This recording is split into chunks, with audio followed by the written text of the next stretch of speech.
ನಮಸ್ಕಾರ. ವಾರ್ತೆಗಳ ಪ್ರಾಯೋಜಕರು Shri Jnanaganga degree college, NGO colony, Raichur. ದ್ವಿತೀಯ PUC ಪಾಸಾದ ಆತ್ಮೀಯ ವಿದ್ಯಾರ್ಥಿಗಳೇ ಹಾಗೂ ಪಾಲಕರೇ, ನಮ್ಮ ಶ್ರೀ ಜ್ಞಾನಗಂಗಾ ಪದವಿ ಮಹಾವಿದ್ಯಾಲಯ 2024-25ನೇ ಸಾಲಿಗೆ BA ಮತ್ತು BComಗೆ ಅಡ್ಮಿಷನ್ಸ್ ಪ್ರಾರಂಭವಾಗಿದ್ದು,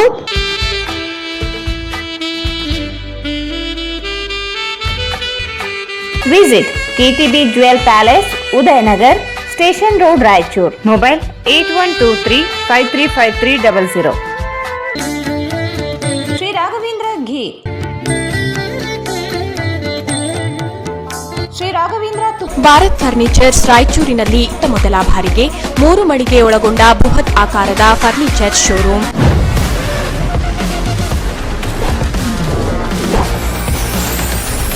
N150 ಸಂಪರ್ಕಿಸಿ. ಶ್ರೀ ಬಾಲಾಜಿ ಬಜಾಜ್, ಗಂಜ್ ಕಲ್ಯಾಣ ಮಂಟಪ ಪಕ್ಕ, ಗಂಜ್ ರಸ್ತೆ, ರಾಯಚೂರು. SAK convention hall.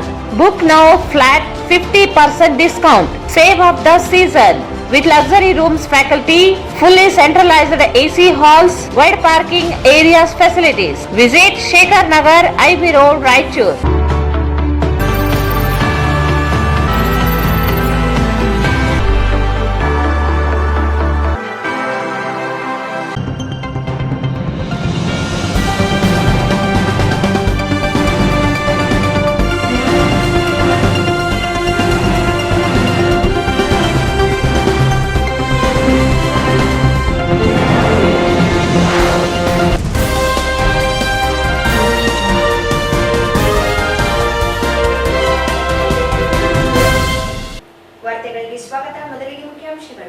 ವಕ್ಫ್ ಬೋರ್ಡಿಗೆ ಸೇರಿದ ಕರೀಮುಲ್ಲಾ ಖಾದ್ರಿ ದರ್ಗಾ ಜಾಗದಲ್ಲಿ ಅನಧಿಕೃತ ಲೇಔಟ್, DC ನೋಟಿಸ್ ಉಲ್ಲಂಘನೆ, 15 ಜನರಲ್ಲಿ ಕ್ರಮ ವಹಿಸದಿದ್ದರೆ ಹೋರಾಟ. ಅಕ್ಬರ್ ಹುಸೇನ್ ನಾಗುಂಡಿ.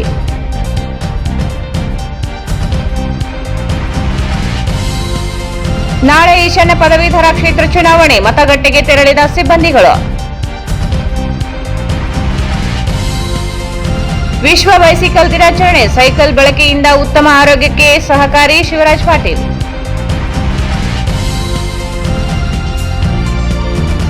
ಕೆಸೆಟ್ ಪರೀಕ್ಷೆಯಲ್ಲಿ ರಾಯಚೂರು ವಿಶ್ವವಿದ್ಯಾಲಯ ವಿದ್ಯಾರ್ಥಿಗಳ ಸಾಧನೆ.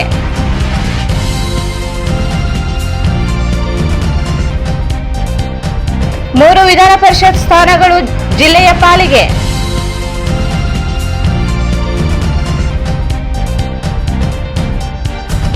ಮತ್ತು ನಾಳೆಯಿಂದ ಅನಿರ್ದಿಷ್ಟದವರೆಗೆ ಜಿಲ್ಲೆಯಾದ್ಯಂತ ಅಂಗನವಾಡಿ ಕೇಂದ್ರಗಳು ಬಂದ್. H. ಪದ್ಮಾ. ವಾರ್ತೆಗಳ ವಿವರ. ನಗರದ ದರ್ಗಾ ಹಜರತ್ ಕರೀಮುಲ್ಲಾ ಖಾದ್ರಿಗೆ ಸೇರಿ ವಕ್ಫ್ ಆಸ್ತಿ ಸರ್ವೆ ನಂಬರ್ 1179/1ರಲ್ಲಿ ಅನಧಿಕೃತವಾಗಿ ಲೇಔಟ್ ನಿರ್ಮಾಣ ಮಾಡಲಾಗುತ್ತಿದೆ. ಬಿಜೆಪಿ ಅನೇಕ ಪ್ರಭಾವಿಗಳು ಸೇರಿದಂತೆ ಹಲವರು ವಕ್ಫ್ ಆಸ್ತಿ ಕಬಳಿಕೆ ಮಾಡಿರುವ ಕುರಿತು ಜಿಲ್ಲಾಧಿಕಾರಿಗಳು ಹಾಗೂ ಹೈಕೋರ್ಟ್ ಯಥಾಸ್ಥಿತಿ ಕಾಪಾಡುವಂತೆ ನೋಟಿಸ್ ಜಾರಿ ಮಾಡಿದರೂ ಗೌರವಿಸದೆ ನಿರ್ಮಾಣ ನಡೆಯುತ್ತಿದೆ ಎಂದು ಜಿಲ್ಲಾ ವಕ್ಫ್ ರಕ್ಷಣಾ ಸಂಘದ ಉಪಾಧ್ಯಕ್ಷ ಅಕ್ಬರ್ ಹುಸೇನ್ ನಾಗುಂಡಿ ಆರೋಪಿಸಿದರು. ನಗರದ ದರ್ಗಾ ಹಜರತ್ ಕರೀಮುಲ್ಲಾ ಖಾದ್ರಿಗೆ ಸೇರಿದ ವಕ್ಫ್ ಆಸ್ತಿ ಸರ್ವೆ ನಂಬರ್ 1179/1ರಲ್ಲಿ ಅನಧಿಕೃತವಾಗಿ ಲೇಔಟ್ ನಿರ್ಮಾಣ ಮಾಡಲಾಗುತ್ತಿದೆ. ಬಿಜೆಪಿ ಅನೇಕ ಪ್ರಭಾವಿಗಳು ಸೇರಿದಂತೆ ಹಲವರು ವಕ್ಫ್ ಆಸ್ತಿ ಕಬಳಿಕೆಗೆ ಮಾಡಿರುವ ಕುರಿತು ಜಿಲ್ಲಾಧಿಕಾರಿಗಳು ಹಾಗೂ ಹೈಕೋರ್ಟ್ ಯಥಾಸ್ಥಿತಿ ಕಾಪಾಡುವಂತೆ ನೋಟಿಸ್ ಜಾರಿ ಮಾಡಿದರೂ ಗೌರವಿಸದೆ ನಿರ್ಮಾಣ ನಡೆಯುತ್ತಿದೆ ಎಂದು ಜಿಲ್ಲಾ ವಕ್ಫ್ ರಕ್ಷಣಾ ಸಂಘದ ಉಪಾಧ್ಯಕ್ಷ ಅಕ್ಬರ್ ಹುಸೇನ್ ನಾಗುಂಡಿ ಆರೋಪಿಸಿದರು. ಅವರು ಇಂದು ಮಾಧ್ಯಮಗೋಷ್ಠಿಯನ್ನು ಉದ್ದೇಶಿಸಿ ಮಾತನಾಡಿ, 1974ರಲ್ಲಿ ಸರ್ಕಾರ ಹೊರಡಿಸಿರುವ ಗೆಜೆಟ್ನಲ್ಲಿ 12 ಎಕರೆ ಭೂಮಿ ವಕ್ಫ್ ಸಂಸ್ಥೆಗೆ ಸೇರಿದ್ದಾಗಿದೆ ಎಂದು ಪ್ರಕಟಿಸಲಾಗಿದೆ. ಆದರೆ ಬಿಜೆಪಿ ಮಾಜಿ ಶಾಸಕ ಬಸನಗೌಡ ಬ್ಯಾಗವಟ್, ಕಡಗೋಳು ಆಂಜನೇಯ ಸೇರಿದಂತೆ ಹಲವರು ಕಾನೂನು ಬಾಹಿರವಾಗಿ ಲೇಔಟ್ ನಿರ್ಮಾಣ ಮಾಡುತ್ತಿದ್ದಾರೆ. ಈ ಕುರಿತು ರಾಜ್ಯ ವಕ್ಫ್ ಬೋರ್ಡಿಗೆ ದೂರು ನೀಡಿದಾಗ ಮುಖ್ಯ ಕಾರ್ಯನಿರ್ವಾಹಕ ಅಧಿಕಾರಿಗಳು ಯಥಾಸ್ಥಿತಿ ಕಾಪಾಡುವಂತೆ ಫೆಬ್ರವರಿ 29ರಂದು ನೋಟಿಸ್ ನೀಡಿದ್ದಾರೆ. ಜಿಲ್ಲಾಧಿಕಾರಿಗಳು ಮಾರ್ಚ್ 22ರಂದು ಕಾಮಗಾರಿ ನಿರ್ವಹಿಸದಂತೆ ಸೂಚಿಸಿದ್ದಾರೆ. ಪ್ರಕರಣ ಹೈಕೋರ್ಟ್ನಲ್ಲಿ ವಿಚಾರಣಾ ಹಂತದಲ್ಲಿ ಇರುವಾಗಲೇ ನ್ಯಾಯಾಲಯ ಜಿಲ್ಲಾಡಳಿತ ಸೂಚನೆಗಳಿಗೆ ಕಿವಿಗೊಡದೆ ಲೇಔಟ್ ನಿರ್ಮಾಣ ಮಾಡಲಾಗುತ್ತಿದೆ. ಸಾರ್ವಜನಿಕರು ವಿವಾದಿತ ಸ್ಥಳದಲ್ಲಿ ನಿವೇಶನ ಖರೀದಿಸಿ ಮೋಸ ಹೋಗಬಾರದು. ಕಾನೂನು ಬಾಹಿರವಾಗಿ ನಡೆಯುತ್ತಿರುವ ಲೇಔಟ್ ಅಭಿವೃದ್ಧಿ ಸ್ಥಗಿತಗೊಳಿಸಬೇಕು. 15 ದಿನದಲ್ಲಿ ಸ್ಥಗಿತಗೊಳಿಸದೇ ಇದ್ದರೆ ಉಗ್ರ ಸ್ವರೂಪದ ಹೋರಾಟ ನಡೆಸಬೇಕಾಗುತ್ತದೆ ಎಂದು ಎಚ್ಚರಿಸಿದರು. ವಕ್ಫ್ ಆಸ್ತಿಯಲ್ಲಿ ಲೇಔಟ್ ನಿರ್ಮಾಣ ಮಾಡಲು ಅನುಮತಿ ನೀಡಿರುವ ತಹಸೀಲ್ದಾರರು, ಸಹಾಯಕ ಆಯುಕ್ತರು, RDA, ಜೆಸ್ಕಾಂ ಸೇರಿ ಎಲ್ಲ ಇಲಾಖೆಗಳಿಗೂ ದೂರು ನೀಡಲಾಗಿದೆ. ಒಟ್ಟು 18 ಎಕರೆ 30 ಗುಂಟೆ ವಿಸ್ತೀರ್ಣದಲ್ಲಿ 9 ಎಕರೆ ಪಾಲಿಟೆಕ್ನಿಕಲ್ ಕಾಲೇಜಿಗೆ ನೀಡಲಾಗಿದೆ. ಉಳಿದ 12 ಎಕರೆ 9 ಗುಂಟೆ ಕಬಳಿಕೆ ಹುನ್ನಾರ ನಡೆದಿದೆ. ಬಿಜೆಪಿ ಮತ್ತು ಕಾಂಗ್ರೆಸ್ ನಾಯಕರ ಮಧ್ಯೆ ಇರುವ ಹೊಂದಾಣಿಕೆ ರಾಜಕೀಯದಿಂದ ಕಬಳಿಕೆ ನಡೆದು ಸಾರ್ವಜನಿಕರ ಆಸ್ತಿ ರಕ್ಷಣೆಗೆ ಮುಂದಾಗುತ್ತಿಲ್ಲ. ಕೂಡಲೇ ಸಂಬಂಧಿಸಿದವರು ಕಾಮಗಾರಿ ಸ್ಥಗಿತಗೊಳಿಸಬೇಕು. ಜಿಲ್ಲಾಧಿಕಾರಿಗಳು ಎನ್ಎ ರದ್ದುಗೊಳಿಸಿ ವಕ್ಫ್ ಆಸ್ತಿ ವಶಕ್ಕೆ ಪಡೆದುಕೊಳ್ಳಬೇಕು. ಇಲ್ಲದೆ ಹೋದಲ್ಲಿ ಹೋರಾಟ ನಡೆಸುವುದಾಗಿ ಹೇಳಿದರು. ಬಹಳಷ್ಟು ಬಿಜೆಪಿಯ ಮುಖಂಡರು, ಪ್ರಭಾವಿ ನಾಯಕರು, ನಗರಸಭೆ ಸದಸ್ಯರು, ಮಾಜಿ ಶಾಸಕರು ಬಹಳ ಜನ ಇದ್ದಾರೆ. ಅದರಲ್ಲಿ ವಕ್ಫ್ ಮಂಡಳಿಯ ಮಾಜಿ ಅಧ್ಯಕ್ಷರು ಮತ್ತು ಮಾಜಿ ಸದಸ್ಯರು ಕೂಡ ಶಾಮೀಲಾಗಿದ್ದಾರೆ. ಆ ಕರೀಮುಲ್ಲಾ ಶಾ ಖಾದ್ರಿ ದರ್ಗಾದ ಮುಖ್ಯಸ್ಥರು ಕೂಡ ಶಾಮೀಲು ಇರಬಹುದು. ಯಾಕಂತಂದ್ರೆ ಇದು ವಕ್ಫ್ ರಕ್ಷಣೆ ಅಂತಂದ್ರೆ ಸಾರ್ವಜನಿಕರ ಆಸ್ತಿ. ಇದು ಆಸ್ತಿಯನ್ನು ಅವರು ಯಾವ ತರ ಪರ್ಚೇಸ್ ಮಾಡಿದ್ದಾರೆ, ಯಾವ ರೀತಿ ಇಲ್ಲ ಅನ್ನೋದು ನಮ್ಮನ್ನ ನಾವು ಬಹಳಷ್ಟು ಅವ್ರ ಜೊತೆಗೆ ಚರ್ಚೆಗೆ ಕರೆದಾಗ ಅವರು ಬರಲಿಲ್ಲ. ಇದಕ್ಕ ರಾಜ್ಯ ವಕ್ಫ್ ಮಂಡಳಿಗೆ ನಾವು ಒಂದು ಮನವಿ ಮಾಡಿದ್ದೀವಿ. ಈ ಆಸ್ತಿಯನ್ನು ಉಳಿಸ್ಕೋಬೇಕು, ಯಾವ ರೀತಿಗಾಗಿ ನೀವು ಕೊಟ್ಟಿದ್ದೀರಿ ಅಂತಂದ್ರೆ ಅವರಲ್ಲಿ ಯಾವುದು ದಾಖಲಾತಿಗಳು ನಮ್ಮಲ್ಲಿ ಇಲ್ಲ, ನಾವೇನು ಇದಕ್ಕೆ ಫಾರ್ವರ್ಡ್ ಮಾಡಿಲ್ಲ ಅಂತೇಳಿ ರಾಜ್ಯ ವಕ್ಫ್ ಮಂಡಳಿ ನಮ್ಮನ್ನ ಒಂದು ಲೆಟರು ಜಿಲ್ಲಾ ಆಡಳಿತಕ್ಕೆ ಕಳಿಸಿದರು. ಜಿಲ್ಲಾ ಆಡಳಿತ ಅವರು, ಜಿಲ್ಲಾಧಿಕಾರಿಗಳು ಅವರು ಈ ಕೆಲಸವನ್ನು ಯಥಸ್ಥವಾಗಿ ಕಾಪಾಡಿ ಅಂತೇಳಿ ಅಲ್ಲಿ ಕಾಮಗಾರಿಕೆ ನಡೆಸಿರುವಂತಹ ಎಲ್ಲ ಕಾಮಗಾರಿಕೆ ಸದಸ್ಯರನ್ನ ನೋಟಿಸ್ ಕೊಟ್ಟು ಅವರು ಇದಕ್ಕೆ ವಿಳಂಬ ಮಾಡಿ, ಇದು ಕೋರ್ಟ್ ಆದೇಶ ಇದೆ, ಇದು ಕೋರ್ಟ್ ಆದ ನಂತರ ತಾವು ಇದಕ್ಕೆ ಸಂಪೂರ್ಣವಾಗಿ ನಮ್ಮ ವ್ಯವಹಾರ ಆದಾಗ ತಾವು ಮಾಡಿಕೊಳ್ಳಿ ಅಂತೇಳಿ ಹೇಳಿದರು. ಅವರು ಜಿಲ್ಲಾ ಆದೇಶದ ಮೇಲೆ ಕೂಡ ಕ್ಯಾರೆ ಅನ್ನದೆ ಅಲ್ಲಿ UGD, ಡ್ರೈನೇಜು, ಮರಮು, ರೋಡು ಎಲ್ಲ ಈಗಾಗಲೇ ನಾವು ಬಹಳಷ್ಟು ಅವ್ರಿಗೆ ರಿಕ್ವೆಸ್ಟ್ ಮಾಡಿದ್ದೀವಿ. ಅದು ದರ್ಗಾದ ಆಸ್ತಿ, ಅದು ನಿಮ್ಗೆ ಸಂಬಂಧಪಟ್ಟಂತಾಗ ನೀವು ಬೇಕಿದ್ರೆ ಅದು ನೀವು ಕಟ್ಟಡ ಮಾಡಿಕೊಡ್ರಿ, ನೀವು ಮಾರ್ಕೊಳ್ಳಿ ಬೇಕಿದ್ರೆ. ಈಗ ನಾವು ಪತ್ರಿಕಾಗೋಷ್ಠಿ ಮಾಡೋದ್ರ ಉದ್ದೇಶ ಏನಂತಂದ್ರೆ ಈಗಾಗಲೇ ವಕ್ಫ್ ಆಸ್ತಿಯನ್ನು ಅವರು ನಮ್ಮದೇ ಅಂತೇಳಿ ಅವರು ಯಾವುದೇ ದಾಖಲಾತಿಗಳವರಲ್ಲಿ ಇಲ್ಲ. ಈಗ ಜನರಿಗೆ ಅವರು ಪ್ಲಾಟ್ ಮಾಡಿ ಸೋಲ್ಡ್ ಔಟ್ ಮಾಡೋದು ಸರಿಯಲ್ಲ. ಜನರಲ್ಲಿ ಸಾರ್ವಜನಿಕರಲ್ಲಿ ನಾವು ಮನವಿ ಏನಂತಂದ್ರೆ ಜನ ಇದಕ್ಕೆ ಬಲಿಪೋಷ ಆಗಕೂಡದು. ಜನ ಇದಕ್ಕೆ ಬಲಿಯಾದರೆ ಜನರಲ್ಲಿ ನಾವು ಕೂಡ ಒಬ್ಬ ಜನರೇ ನಾವಾದರೆ ಪರ್ಚೇಸ್ ಮಾಡಬಹುದು, ನಮ್ಮದಾದ ದುಡ್ಡು. ಅವರು ಅದು ಬಲಿ ಆಗಕೂಡದು ಅನ್ನೋದು ನಾವು ಪತ್ರಿಕಾ ಮುಖಾಂತರ, ತಮ್ಮ ಮುಖಾಂತರ ಎಲ್ಲರಿಗೆ ರಾಯಚೂರು ನಗರ, ರಾಯಚೂರು ಜಿಲ್ಲೆಯ ಜನತೆಗೆ ಮನವಿ ಮಾಡ್ಕೊಂತೀವಿ. ದಯವಿಟ್ಟು ಪರ್ಚೇಸ್ ಆ ಪ್ಲಾಟ್ಗಳನ್ನ ತಾವು ಮಾಡ್ಕೋಬೇಡಿ. ಯಾಕಂದ್ರೆ ಈಗಾಗಲೇ ಬಹಳಷ್ಟು ಲಿಟಿಗೇಷನ್ ಅದರಲ್ಲಿ ಇದ್ದಾವೆ ಆ ಸರ್ವೆ ನಂಬರ್ಗಳಲ್ಲಿ. ಈಗ ನಾವು ಕೂಡ ಕೊಟ್ಟಿದ್ದೀವಿ, ಎಲೆಕ್ಟ್ರಿಸಿಟಿ ಬೋರ್ಡಿಗೆ ಕೊಟ್ಟಿದ್ದೀವಿ, ಜಿಲ್ಲಾ ಆಡಳಿತಕ್ಕೆ ಕೊಟ್ಟಿದ್ದೀವಿ, ತಹಶೀಲ್ದಾರಿಗೆ ಕೊಟ್ಟಿದ್ದೀವಿ, ACಗೆ ಕೊಟ್ಟಿದ್ದೀವಿ, ಎಲ್ಲ ಕಡೆಗೆ ಮನವಿ ಕೊಟ್ಟಿದ್ದೀವಿ. ದಯವಿಟ್ಟು ತಾವು ಯಥಸ್ಥವನ್ನು ಕಾಪಾಡಿ ಆದೇಶ ಬಂದ ನಂತರ ಅವ್ರ ವ್ಯವಹಾರ ಅವ್ರು ಮಾಡಿಕೊಳ್ಳಿ, ನಮಗೇನು ಅಭ್ಯಂತರ ಇಲ್ಲ ಅನ್ನೋದು ನಾವು ಎಲ್ಲ ಜನರಲ್ಲಿ ಒಂದು ಮನವಿಯನ್ನು ಮಾಡ್ತೇವೆ. ಎಲ್ಲ ಅಡ್ಜಸ್ಟ್ಮೆಂಟ್ ಇದ್ದಾಗ ಯಾರಾದ್ರೂ ಪ್ರಮಾಣಿಕರು ಇರ್ತಾರಲ್ಲ ಎಲ್ಲ ನಾನೇ ಹೇಳಿದ್ದಲ್ಲ ಸರ್, ಅದ್ರಾಗ ಸಾಹೇಬರು ಕೂಡ ಶಾಮೀಲ್ ಆಗಿರ್ಬೋದು ಅಂತೇಳಿ ಹೇಳಿದ್ದಾರೆ. ಅದು ಶಾಮೀಲ್ ಆಗಿದ್ದು ನಮಗೂ ಗೊತ್ತಿಲ್ಲ. ಇಲ್ಲಿ ಶಾಮೀಲ್ ಇಲ್ಲದಂತೆ ಆ ಮಟ್ಟಕ್ಕೆ ಹೋಗಿ ಅಲ್ಲಿ ಕೆಲಸ ಮಾಡೋಕ್ಕೆ ಸಾಧ್ಯವಿಲ್ಲ. ಇಲ್ಲಿ ಹೇಗಾಗಿದೆ, ಇಲ್ಲಿ ಅಡ್ಜಸ್ಟ್ಮೆಂಟ್ ರಾಜಕೀಯ ನಡೆದಿದೆ. ಈಗ ನೋಡಿ ವಕ್ಫ್ ಮಂಡಳಿಯಲ್ಲಿ ದರ್ಗಾದಕ್ಕೆ ಜಾಗ ಅಂತ ಏನ್ ದಾಖಲೆ ಪಾಣಿ ಇದೆ, ಪಾಣಿ ಎಲ್ಲ ಕೊಡ್ತೀವಿ ಇಲ್ಲ. ಇಲ್ಲಿ ಕಾಲಮ್ ನಂಬರ್ 11ರಲ್ಲಿ ವಕ್ಫ್ ಆಸ್ತಿ ಅಂತೇಳಿ ಆ್ಯಡ್ ಆಗಿದೆ, ಅದು ಬಂದಿದೆ, ಅದು ಮೊದಲಿಂದಿದೆ. ಸರ್ ಅದು ಎಣ್ಣೆ ಆಸ್ತಿಗೆ ವಕ್ಫ್ ಆಸ್ತಿಗೆ ಎಣ್ಣೆ ಮಾಡಬಾರ್ದು. ಈಗ ಜಾಗೃತಿ ಮೂಡಿಸೋಕೆ ನಾವು ಯಾಕಂತಂದ್ರೆ ದಬ್ಬಾಳಿಕೆ ದೌರ್ಜನ್ಯ ಹೆಚ್ಚಿಗೆ ಆದಾಗ ನಾವು ಎಲ್ಲಿ ಹೋಗ್ಬೇಕು? ಈಗ ಜಿಲ್ಲಾ ಆಡಳಿತ ಜಿಲ್ಲಾ ಆದೇಶದಂತೆ ಗಾಳಿಗೆ ತೋರಿ ಅವ್ರು ಮಾಡ್ತಾ ಇದ್ದಾರೆ. ಆದೇಶ ಕಾಪಿ ಇದೆ.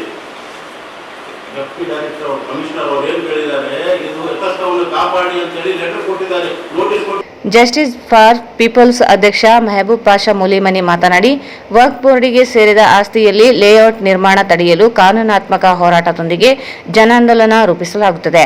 ರಾಜಕೀಯ ಪಕ್ಷಗಳ ಮುಖಂಡರುಗಳು ಅಧಿಕಾರ ದುರ್ಬಳಕೆ ಮಾಡಿಕೊಂಡು ಸರ್ಕಾರಿ ಭೂಮಿ ಕಬಳಿಸುತ್ತಿರುವುದು ಜನವಿರೋಧಿಯಾಗಿದೆ. ಈಗಾಗಲೇ ಮಾವಿನಕೆರೆ ಪಶುಸಂಗೋಪನಾ ಇಲಾಖೆಗೆ ಸೇರಿದ ಜಮೀನು ಕಬಳಿಸಲಾಗಿದೆ. ಕೂಡಲೇ ತಡೆಯದೆ ಹೋದಲ್ಲಿ ವಕ್ಫ್ ಬೋರ್ಡ್ ಸೇರಿದಂತೆ ಸರ್ಕಾರಿ ಭೂಮಿ ಕಬಳಿಸುವುದು ತೀವ್ರಗೊಳ್ಳುತ್ತದೆ. ಕೂಡಲೇ ಜಿಲ್ಲಾಡಳಿತ ಮಧ್ಯಪ್ರವೇಶಿಸಿ ತಡೆಯುವ ಕೆಲಸ ಮಾಡಬೇಕೆಂದರು. ಆಸ್ತಿಯ ಕಬಳಿಕೆಯನ್ನ ರಾಯಚೂರಿನ ಪ್ರತಿಷ್ಠಿತ ರಾಜಕಾರಣಿಗಳು ಮತ್ತು ರಾಜಕೀಯ ಪಕ್ಷಗಳ ನೇತಾರರು ಏನು ಮಾಡ್ತಾ ಇದ್ದಾರೆ, ಅದನ್ನು ತಡೆ ಹಿಡಿಯಲಿಕ್ಕೆ ರಾಯಚೂರಿನಲ್ಲಿ ಒಂದು ರಕ್ಷಣಾ ಸಮಿತಿಯನ್ನ ರಚಿಸಬೇಕು ಅನ್ನೋ ಆಲೋಚನೆಯನ್ನ ಮಾಡ್ತಾ ಇದ್ದೇವೆ. ಆರಂಭಿಕವಾಗಿ ಪ್ರಾಥಮಿಕ ಹಂತವಾಗಿ people for justice and harmony Karnataka ಸಂಸ್ಥೆಯು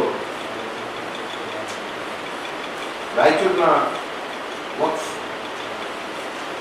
ರಕ್ಷಣಾ ಸಂಘ ಏನಿದೆ ಅದು ಏನು ಹೋರಾಟವನ್ನು ಕೈಗೆತ್ತಿಕೊಳ್ತಾ ಇದೆಯಲ್ಲ, ಅದಕ್ಕೆ ನಾವು ಸಂಪೂರ್ಣವಾದ ಬೆಂಬಲವನ್ನು ವ್ಯಕ್ತಪಡಿಸ್ತಾ ಇದ್ದೀವಿ. ಅದ್ರ ಜೊತೆಯಲ್ಲಿ ರಾಯಚೂರಿನ ನಾಗರಿಕರಲ್ಲಿ ಸವಿನಯವಾಗಿ ಪ್ರಾರ್ಥಿಸೋದು ಏನು ಅಂತ ಹೇಳಿದ್ರೆ, ರಾಯಚೂರು ನಗರದ 70%ಕ್ಕೂ ಅಧಿಕ ಭಾಗದಲ್ಲಿ ವಾಸ ಮಾಡ್ತಾ ಇರುವಂತಹ ನಾಗರಿಕರು ಆ ಸುರಕ್ಷತೆಯಲ್ಲಿ ಇರ್ತಕ್ಕಂಥದ್ದು ಬಹಳ ಮುಖ್ಯವಾಗಿರ್ತಕ್ಕಂಥದ್ದು. ಯಾಕೆ ಅಂತ ಹೇಳಿದ್ರೆ, ರಾಯಚೂರಿನ ಇವತ್ತು ರಿಸರ್ವ್ ಟ್ಯಾಂಕ್ ಬಂಡ್ ಅಂತ ಏನು ಹೇಳ್ತಾ ಇದ್ವಿ, ಅದೆಲ್ಲವನ್ನು ಕೂಡ ಗಮನಿಸಿರ್ತಕ್ಕಂಥದ್ದು.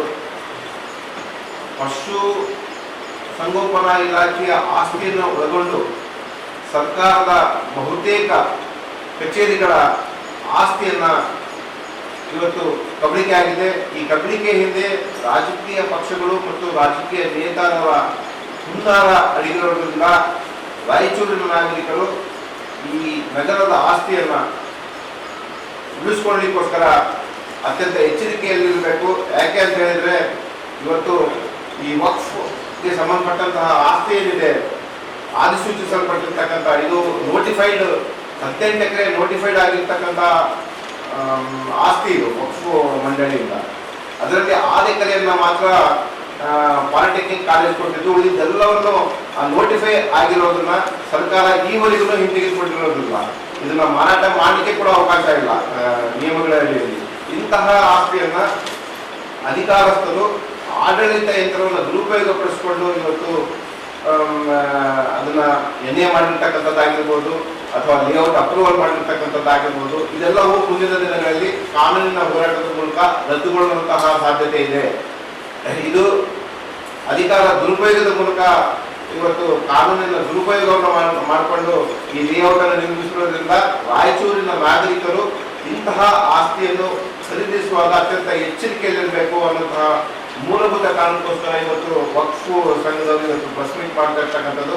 ಇದಕ್ಕೆ ನಮ್ಮ people for justice and harmony Karnataka ಸಂಘಟನೆ ಸಂಪೂರ್ಣವಾಗಿ ಒಂದು ಬೆಂಬಲವನ್ನು ಮಾಡ್ತಾ ಇರೋದು ಅಷ್ಟೇ ಅಲ್ಲ, ಇದ್ರ ಬಗ್ಗೆ ಮುಂದಿನ ದಿನಗಳಲ್ಲಿ ಜನಪರ ಚಳುವಳಿಯನ್ನ, ಜನಸಮೂಹದ ಚಳುವಳಿಯನ್ನ ರಾಯಚೂರು ನಗರದಲ್ಲಿ ಹಮ್ಮಿಕೊಳ್ಳಲಿಕ್ಕೋಸ್ಕರ ನಾವು ಸಂಪೂರ್ಣವಾದ ಪ್ರಯತ್ನ ಮಾಡ್ತೇವೆ. ರಾಯಚೂರಿನ ನಾಗರಿಕರು ಇದಕ್ಕೆ ಸಹಕಾರವನ್ನು ಕೊಡಬೇಕು. ಈ ಸಂದರ್ಭದಲ್ಲಿ ಜಿಲ್ಲಾ ವಕ್ಫ್ ರಕ್ಷಣಾ ಸಂಘದ ಅಧ್ಯಕ್ಷ ಸೈಯದ್ ಮೊಹಮ್ಮದ್, ಸೈಯದ್ ಶಂಶುದ್ದೀನ್, ಮತೀನ್ ರಹೀಂ, ಶೇಖ್ ಮಾಸೂಮ್, ತೌಸಿಫ್ ಅಹಮದ್, ಮೊಹಮ್ಮದ್ ಪಾಷಾ ಉಪಸ್ಥಿತರಿದ್ದರು. ಈಶಾನ್ಯ ಪದವೀಧರ ಕ್ಷೇತ್ರದ ಚುನಾವಣೆಗೆ ನಾಳೆ ಮತದಾನ ನಡೆಯಲಿದ್ದು, ತಾಲೂಕು ವ್ಯಾಪ್ತಿಯಲ್ಲಿ ನಗರದಲ್ಲಿ 5 ಮತಗಟ್ಟೆ, ಗ್ರಾಮೀಣದಲ್ಲಿ 2 ಮತಗಟ್ಟೆಗಳಲ್ಲಿ 6891 ಮತದಾರರಿದ್ದಾರೆ. ನಾಳೆ ನಡೆಯುವ ಮತದಾನಕ್ಕೆ ಈಗಾಗಲೇ ಮತಗಟ್ಟೆಗೆ ಬ್ಯಾಲೆಟ್ ಪೇಪರ್ ವಿತರಣೆ ಮಾಡಲಾಗಿದೆ ಎಂದು ತಹಸೀಲ್ದಾರ್ ಸುರೇಶ್ ವರ್ಮಾ ಹೇಳಿದರು. ಈಶಾನ್ಯ ಪದವೀಧರ ಕ್ಷೇತ್ರದ ಚುನಾವಣೆಗೆ ನಾಳೆ ಮತದಾನ ನಡೆಯಲಿದ್ದು, ತಾಲೂಕು ವ್ಯಾಪ್ತಿಯಲ್ಲಿ ನಗರದಲ್ಲಿ 5 ಮತಗಟ್ಟೆ, ಗ್ರಾಮೀಣದಲ್ಲಿ 2 ಮತಗಟ್ಟೆಗಳಲ್ಲಿ 6891 ಮತದಾರರಿದ್ದಾರೆ. ನಾಳೆ ನಡೆಯುವ ಮತದಾನಕ್ಕೆ ಈಗಾಗಲೇ ಮತಗಟ್ಟೆ ಬ್ಯಾಲೆಟ್ ಪೇಪರ್ ವಿತರಣೆ ಮಾಡಲಾಗಿದೆ ಎಂದು ತಹಸೀಲ್ದಾರ್ ಸುರೇಶ್ ವರ್ಮಾ ಹೇಳಿದರು. ನಗರದ ತಹಸೀಲ್ ಕಚೇರಿಯಲ್ಲಿ ಈಶಾನ್ಯ ಪದವೀಧರ ಕ್ಷೇತ್ರದ ಚುನಾವಣಾ ಅಧಿಕಾರಿಗಳಿಗೆ ಮತಪೆಟ್ಟಿಗೆ, ಬ್ಯಾಲೆಟ್ ಪೇಪರ್ ಸೇರಿದಂತೆ ಸಲಕರಣೆಗಳನ್ನು ವಿತರಿಸಿ ನಂತರ ಮಾತನಾಡಿದರು. ತಾಲೂಕು ಕೇಂದ್ರದಲ್ಲಿ 7 ಮತಗಟ್ಟೆಗಳನ್ನು ಸ್ಥಾಪಿಸಲಾಗಿದ್ದು, ನಗರದ ಪ್ರದೇಶದಲ್ಲಿ 5 ಹಾಗೂ ಗ್ರಾಮೀಣ ಪ್ರದೇಶದಲ್ಲಿ 2 ಒಟ್ಟು 7 ಮತಗಟ್ಟೆಗಳಿವೆ. ನಗರದ ತಹಸೀಲ್ದಾರ್ ಕಚೇರಿ, ಪ್ರಥಮ ದರ್ಜೆ ಮಹಾವಿದ್ಯಾಲಯ, ಸರ್ಕಾರಿ ಗರ್ಲ್ಸ್ ಕಾಲೇಜು, ಸರ್ಕಾರಿ ಬಾಲಕರ ಪದವಿ ಪೂರ್ವ ಕಾಲೇಜು ಹಾಗೂ ಗ್ರಾಮೀಣ ಭಾಗದ ಯರಗೇರ ಮತ್ತು ಶಕ್ತಿನಗರ ತಲಾ 1 ಮತಗಟ್ಟೆ ಕೇಂದ್ರ ತೆರೆಯಲಾಗಿದೆ ಎಂದರು. ಈಶಾನ್ಯ ಪದವೀಧರ ಕ್ಷೇತ್ರದ ಚುನಾವಣೆಯಲ್ಲಿ ಒಟ್ಟು 6,891 ಮತದಾರರ ಪೈಕಿ 4,175 ಪುರುಷರು ಮತದಾರರು, 2,703 ಮಹಿಳಾ ಮತದಾರರಿದ್ದಾರೆ. ಎಲ್ಲ ಮತಗಟ್ಟೆಗಳಿಗೆ ಚುನಾವಣಾ ಸಿಬ್ಬಂದಿಗಳನ್ನು ನಿಯೋಜನೆ ಮಾಡಲಾಗಿದೆ. ಎಲ್ಲ ಸಲಕರಣೆಗಳನ್ನು ವಿತರಿಸಲಾಗಿದೆ ಎಂದು ತಿಳಿಸಿದರು. ಮೈಕ್ರೋ ಅಬ್ಸರ್ವರ್ಗಳು, ಪೊಲೀಸ್ ಸಿಬ್ಬಂದಿಗಳು ಹಾಗೂ ಎಲ್ಲ ಮತಗಟ್ಟೆಗಳಿಗೆ ವೆಬ್ ಕಾಸ್ಟಿಂಗ್, ಸಿಸಿಟಿವಿ ಕ್ಯಾಮೆರಾ ಅಳವಡಿಸಲಾಗಿದೆ. ಪಾರದರ್ಶಕವಾಗಿ ಚುನಾವಣೆಗೆ ಎಲ್ಲ ಸಕಲ ಸಿದ್ಧತೆಯನ್ನು ಕೈಗೊಳ್ಳಲಾಗಿದೆ. ಮತಗಟ್ಟೆ ಸಿಬ್ಬಂದಿಗಳಿಗೆ, ಮೈಕ್ರೋ ಅಬ್ಸರ್ವರ್ಗಳಿಗೆ ತರಬೇತಿ ನೀಡಿದೆ. ಮತದಾರರಿಗೆ ಆದ್ಯತೆ ಮೇರೆಗೆ ಮತದಾನ ಮಾಡಲು ಈಗಾಗಲೇ ಮತದಾರರಿಗೆ ಜಾಗೃತಿ ಮೂಡಿಸಲಾಗಿದೆ ಎಂದು ತಿಳಿಸಿದರು. ತಹಸೀಲ್ ಕಚೇರಿಯಲ್ಲಿ ಮತಪೆಟ್ಟಿಗೆಯೊಂದಿಗೆ ಮತಗಟ್ಟೆಗಳಿಗೆ ಸಿಬ್ಬಂದಿಗಳು ತೆರಳಿದರು.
ಎಲ್ಲರಿಗೂ ನಮಸ್ಕಾರ.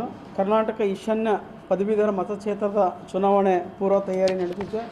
ನಮ್ಮ ರಾಯಚೂರು ತಾಲೂಕಿಗೆ ಸಂಬಂಧಪಟ್ಟಂತೆ ರಾಯಚೂರು ನಗರದಲ್ಲಿ 5 ಮತಗಟ್ಟೆಗಳಿವೆ ಮತ್ತು ಗ್ರಾಮೀಣ ಪ್ರದೇಶದಲ್ಲಿ 2 ಮತಗಟ್ಟೆಗಳಿವೆ. ಒಟ್ಟು ನಮ್ಮ ರಾಯಚೂರು ತಾಲೂಕಿಗೆ ಸಂಬಂಧಪಟ್ಟಂತೆ ಒಟ್ಟು 7 ಮತಗಟ್ಟೆಗಳಿದ್ದು ಒಟ್ಟು 6,891 ಮತದಾರರಿದ್ದಾರೆ. ಗ್ರ್ಯಾಜುಯೇಟ್ ಮತದಾರರಲ್ಲ. ಅದರಲ್ಲಿ 4,185 ಪುರುಷ ಮತದಾರರಿದ್ದರೆ, 2,704 ಮಹಿಳಾ ಮತದಾರರಿದ್ದಾರೆ. ಈ ಎಲ್ಲ ಮತಗಟ್ಟೆಗಳಿಗೆ ಇವತ್ತು ನಾವು ಮತದಾನ ಸಿಬ್ಬಂದಿಗಳನ್ನು ನಿಯೋಜನೆ ಮಾಡಿದೆವು. ಎಲ್ಲ ಮತದಾನ ಸಿಬ್ಬಂದಿಗಳು ಸರಿಯಾದ ಟೈಮಿಗೆ ಬಂದಿದ್ದಾರೆ. ಮತಗಟ್ಟೆಗೆ ಬೇಕಾದಂಥ ಎಲ್ಲ ಸಲಕರಣೆಗಳು ಪಡೆದಿದ್ದಾರೆ. ಜೊತೆಗೆ ಅವರಿಗೆ ಮೈಕ್ರೋ ಅಬ್ಸರ್ವರ್ನ ನೇಮಕ ಮಾಡಿದೆವು. ಜೊತೆಗೆ ಪೊಲೀಸ್ ಸಿಬ್ಬಂದಿಗಳು ಇದ್ದಾರೆ.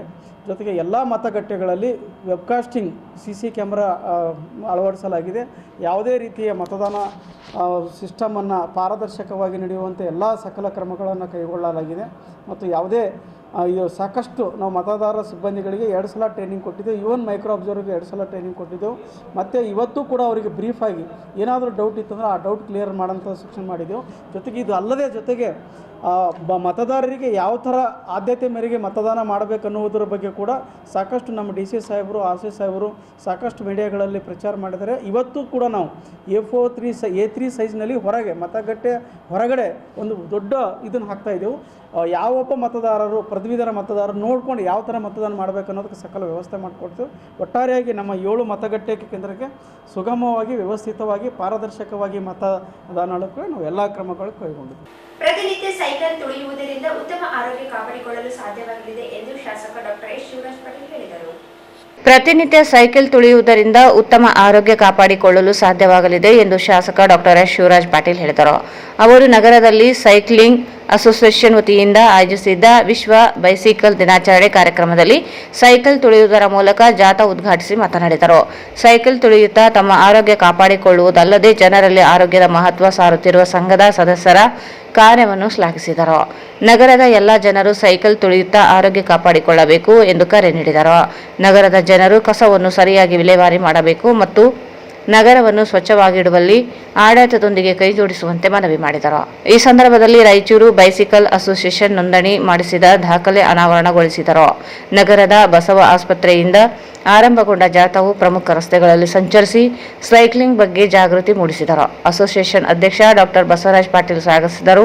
ಕಾರ್ಯದರ್ಶಿ ಸಂದೀಪ್ ಕಲ್ಲೂರು ವಂದಿಸಿದರು.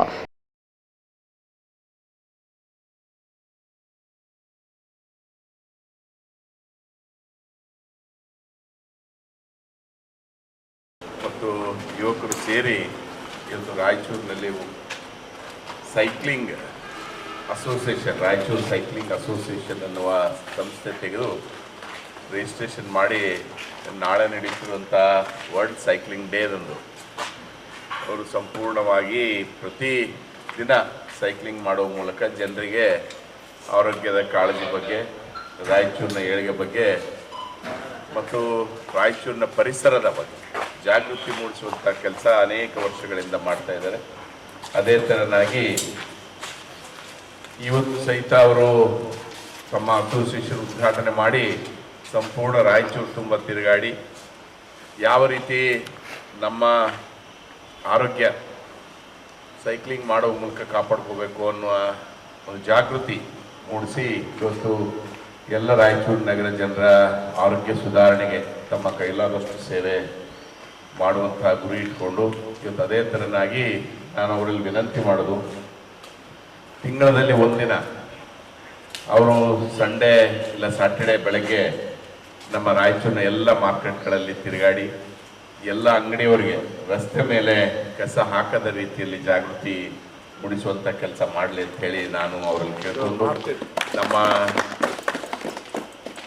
ಮನೆಯವರು ತಮ್ಮ ಕಸ ತಮ್ಮ ಮನೆ ಮುಂದೆ ಬಂದಂಥ ಗಾಡಿ ಇಲ್ಲಿ ಹಾಕದೆ ಹೊರಗಡೆ ಹಾಕ್ತಾರೆ. ಗಾಡಿ ಹೋದ್ಮೇಲೆ 11 ಗಂಟೆಗೆ 12 ಗಂಟೆಗೆ ಅದನ್ನು ಎಲ್ಲ ನಮ್ಮ ಅಕ್ಕ ತಂಗಿರಿಗೆ ತಿಳಿ ಹೇಳುವ ಮೂಲಕ ರಾಯಚೂರಿನ ಸಂಪೂರ್ಣ ಪರಿಸರ ಕಾಪಾಡಲಿಕ್ಕೆ ಅವರು ನಮಗೆಲ್ಲ ಸಹಾಯ ಮಾಡಬೇಕು. ಬಹುಶಃ ಅವರು ಇದನ್ನು ಸಹಿತ ಮಾಡ್ತಾರೆ ಅಂತ ಹೇಳಿ ನನ್ನ ನಂಬಿಕೆ ಇದೆ. ಯಾಕೆಂದರೆ ಯಾವುದೇ ಕೆಲಸ ಒಪ್ಪಿಸಿದಾಗ ಅವರು ಯಾವುದೇ ಹೆಚ್ಚು ಇಲ್ಲದೆ ಮಾಡುವಂಥ ಎಲ್ಲ ಯುವಕರ ಪಡೆ ಇವತ್ತು ರಾಯಚೂರಿನಲ್ಲಿ ನಮ್ಮ ಜೊತೆ ಇರೋದು ನಮಗೆ ಭಾಳ ಸಂತೋಷದ ವಿಷಯ ಅಂತ ಹೇಳಿ ಬಯಸ್ತೇನೆ. ದೇವರು ಇವ್ರಿಗೆ ಎಲ್ಲ ರೀತಿಯಿಂದ ಆರೋಗ್ಯ, ಸುರಕ್ಷತೆ ಮತ್ತು ಐಶ್ವರ್ಯ ಕೊಡುವಂಥ ಕೆಲಸ ಮಾಡ್ತಾರೆ ಅಂತ ಹೇಳಿ ನಾನು ನಂಬಿ ಆ ದೇವರು ಸರ್ಕಲ್ಲು, ಮಹಾಳೇಶ್ವರ ಸರ್ಕಲ್ಲು ಮತ್ತು ವಾಸವಿನಗರ RTO ಸರ್ಕಲ್ ಆಗಿ ಮತ್ತು ಅಂಬೇಡ್ಕರ್ ಸರ್ಕಲ್ಗೆ ಬಂದು ಮತ್ತು ಬಸವ ಹಾಸ್ಪಿಟ್ಲಿಗೆ ಬರ್ತಾ ಇದ್ದೇವೆ. ಇವತ್ತಿನ ದಿನ ನಮ್ಮ ಫ್ಲಾಗ್ ಹಾಸ್ಟಿಂಗ್ ಅವರು, ನಮ್ಮ MLA ಆದಂತಹ ಶಿವರಾಜ್ ಪಾಟೀಲ್ ಅವರು ಇವತ್ತ ನಮಗೆ ಚಾಲನೆಯನ್ನು ನೀಡುತ್ತಾರೆ. ಅವರಿಗೆ ತುಂಬಾ ಹೃದಯ ಧನ್ಯವಾದಗಳು.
ಉಪಾಧ್ಯಕ್ಷರುಗಳಾದ doctor Jayaprakash Bettadur, Vishwanath Hiremath, doctor Sakalesh Bettadur, doctor Sharanagouda, Nagaraj ಗದ್ದಾಳೆ, doctor Ravi Patil, Ravi Ganekal, Pavan Mudenur, Vijay ದುಮಕುಂಟಿ, ಚೂಡಿ ಪ್ರವೀಣ್, ಚನ್ನಬಸವ ಗೌಡ, ಗುರುರಾಜ್ ಚಿತ್ರಾಲ್, ರಾಘವೇಂದ್ರ ಚಿತ್ರಾಲ್, ಡಾಕ್ಟರ್ ಪ್ರಶಾಂತ್, ವೆಂಕಟೇಶ್ ಗದ್ದೆ, ರಾಘವೇಂದ್ರ ಗುಪ್ತಾ ಮತ್ತಿತರ ಸದಸ್ಯರು ಪಾಲ್ಗೊಂಡಿದ್ದರು. ಈಗ ಜಾಹೀರಾತು.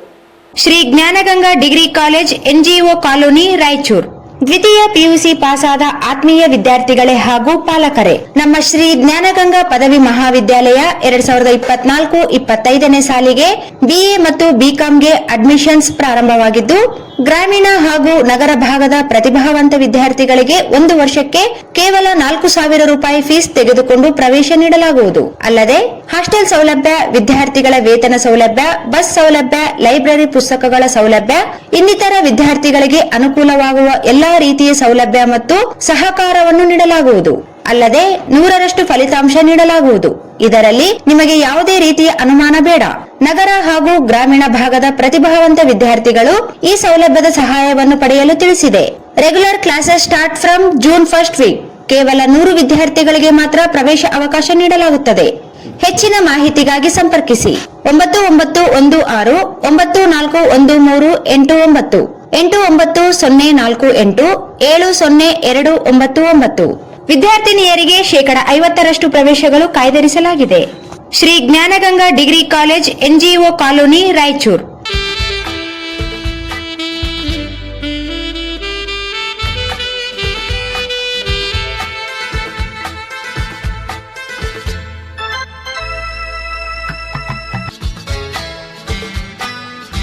Raichur's biggest jewel palace. All types of jewelries available in only KTB Jewel Palace. 916 Allmark Gold Jewelries available. ವಿಶೇಷವಾಗಿ ಬಂಗಾರದ ಆಭರಣಗಳಾದ ನಮ್ಮಲ್ಲಿ ಫ್ಯಾನ್ಸಿ ಇಯರಿಂಗ್ಸ್, ಫ್ಯಾನ್ಸಿ ನೆಕ್ಲೆಸ್, ಮಾಂಗಲ್ಯ ಮತ್ತು ಬಳೆಗಳು ಇನ್ನೂ ಅನೇಕ ತರಹದ ಆಭರಣಗಳು ದೊರೆಯುತ್ತವೆ. ಬೆಳ್ಳಿಯ ಆಭರಣಗಳಾದ ಕಾಲುಂಗುರ, ಕಾಲುಗೆಜೆ, ಬೆಳ್ಳಿಯ ಪೂಜಾ ಐಟಮ್ಸ್, ವಿವಿಧ ರೀತಿಯ ಆರ್ಟಿಕಲ್ಸ್ ದೊರೆಯುತ್ತವೆ. ರಾಯಚೂರಿನಲ್ಲಿ ಮೊಟ್ಟ ಮೊದಲ ಬಾರಿಗೆ ಯುವಕರಿಗಾಗಿಯೇ ಬ್ರಾಸ್ಲೆಟ್ಸ್, ಚೈನ್ಸ್, ಉಂಗುರಗಳು, ಇನ್ನೂ ಅನೇಕ ರೀತಿಯ ಡಿಸೈನ್ಸ್ ಆಭರಣಗಳು ದೊರೆಯುತ್ತವೆ.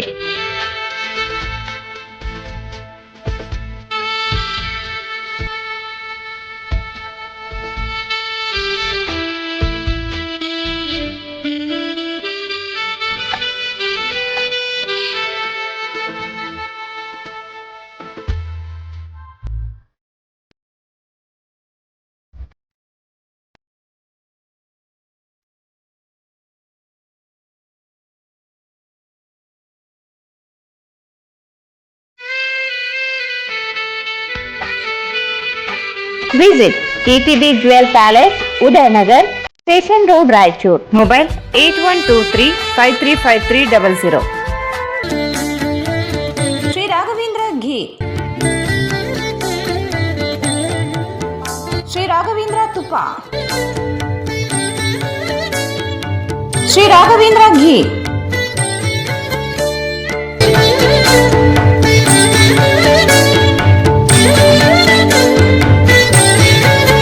ಫರ್ನಿಚರ್ಸ್ ರಾಯಚೂರಿನಲ್ಲಿ ಮೊದಲ ಬಾರಿಗೆ 3 ಮಳಿಗೆ ಒಳಗೊಂಡ ಬೃಹತ್ ಆಕಾರದ furniture showroom.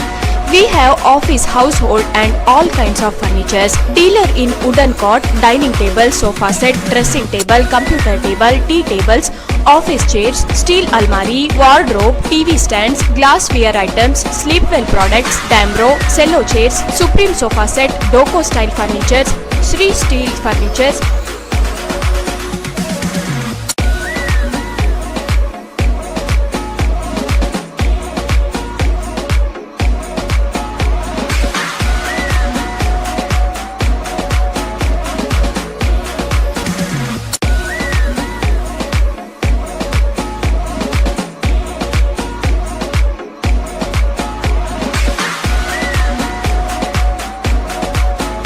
For more details, please contact Bharat Furniture CPS Complex opposite Shiva Mandir, Patel Road, Raichur. Mobile number 9880240959, 9880240956, 8892589596. ಮಹಾ ಎಕ್ಸ್ಚೇಂಜ್ ಮತ್ತು ಲೋನ್ ಮೇಳ ಕೆಲವೇ ದಿನಗಳು ಮಾತ್ರ. ಸಮಸ್ತ ನಾಗರಿಕರಿಗೆ ದೀಪಾವಳಿ ಹಬ್ಬದ ಶುಭಾಶಯಗಳು. ರಾಯಚೂರು ಜಿಲ್ಲೆಯ ಜನತೆಗೆ ಸಿಹಿ ಸುದ್ದಿ. ಶ್ರೀ ಬಾಲಾಜಿ ಬಜಾಜ್ ಕಂಪನಿಯ ಅಧಿಕೃತ ಮಾರಾಟಗಾರರು. ಆರಂಭಿಕ ಕೊಡುಗೆ ಪ್ರತಿ ಬುಕಿಂಗ್ನೊಂದಿಗೆ ಖಚಿತ ಬಹುಮಾನ. ನಮ್ಮಲ್ಲಿ ಎಲ್ಲ ತರಹದ ಬಜಾಜ್ ಕಂಪನಿಯ ಬೈಕ್ಗಳು ದೊರೆಯುತ್ತವೆ. Avenger 200 DTSI, Platina 125 DTSI, Pulsar 200 DTSI, Pulsar 220S, XCD 125, Discover 150 DTSI and all types of Discover bikes available.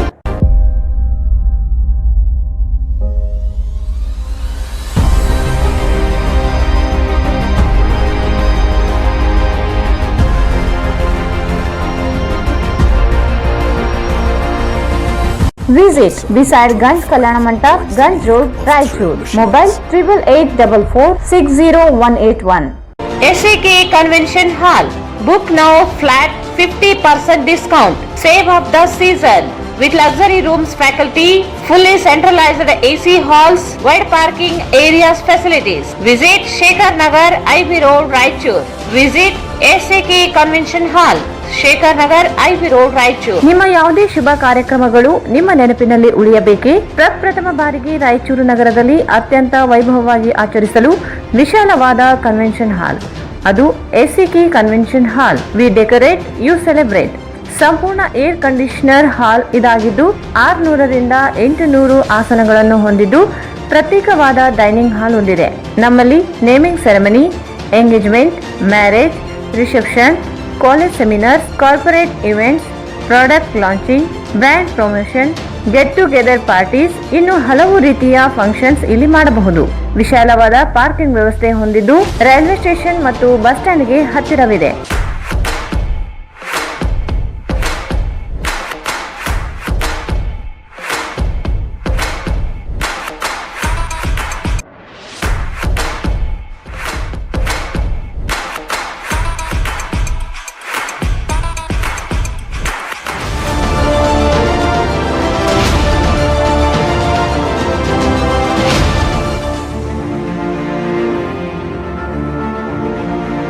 ಇಂದೇ ಭೇಟಿ ನೀಡಿ ಎಸ್ಸಿಕೆ ಕನ್ವೆನ್ಷನ್ ಹಾಲ್, ಶೇಖರ್ ನಗರ್, ಐಬಿ ರೋಡ್, ರಾಯಚೂರು.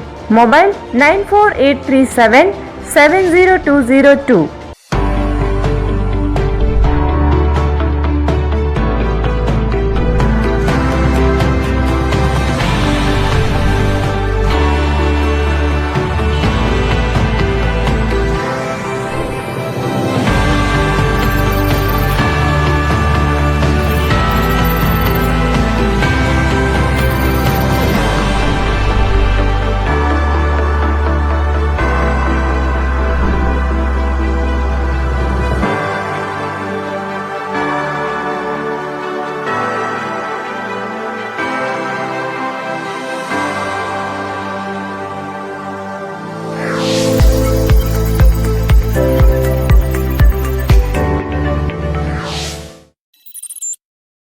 ಮತ್ತೊಮ್ಮೆ ವಾರ್ತೆಗಳಿಗೆ ಸ್ವಾಗತ.